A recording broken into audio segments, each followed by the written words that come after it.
tuteur, c'est le responsable du service jeunesse et sport. On s'était déjà vu avant même que je commence mon stage de formation.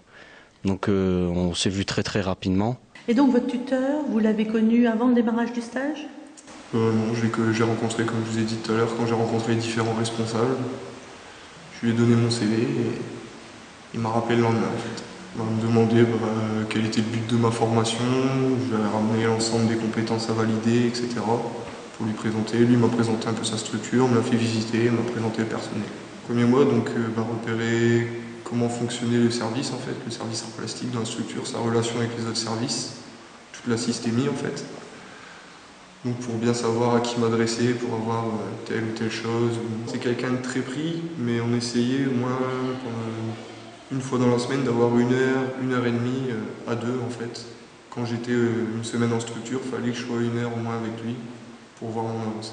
Alors moi j'ai eu la chance d'avoir comme tutrice la directrice de l'établissement.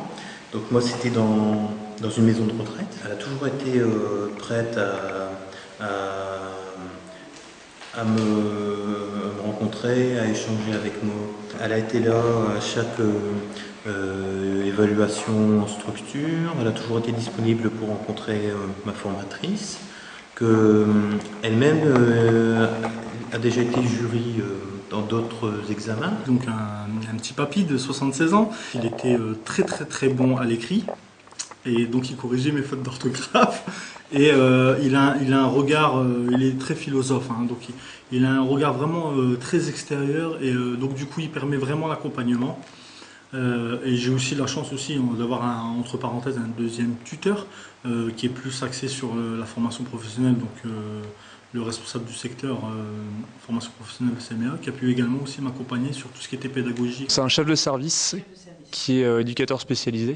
Je l'ai rencontré un peu avant la prise officielle de stage en fait. Je suis passé à la maison de quartier un peu avant, histoire de pouvoir prendre du temps en fait, en dehors du temps de stage. Moi j'ai un rapport un peu particulier puisque je partage le bureau avec mon tuteur. On n'est que deux en fait sur le secteur.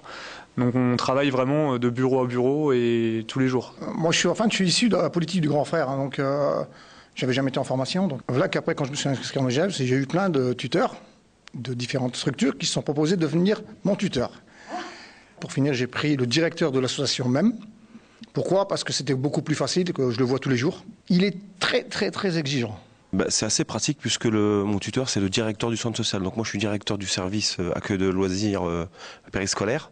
Donc c'est mon directeur habituellement et en plus c'est mon tuteur. Une chose qui est favorable également, vu que le projet entre dans le contrat de projet du centre social, donc il y a une implication, je dirais, que ce soit par le directeur et les membres. Voilà, on a des échanges constants, soit par mail ou on peut se voir directement dans les bureaux.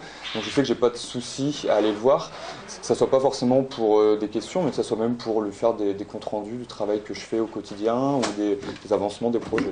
Voilà, on se rend compte qu'en pratique, ça se passe jamais comme la théorie, sinon ça serait le bonheur. Il y a tous les aléas de temps, les moyens, que ce soit matériel, financier, humain, les aléas qui peuvent être informatiques, logistiques. Donc après, il y a une adaptabilité à avoir et c'est par l'expérience du tuteur qu'on peut gérer justement tous ces aléas.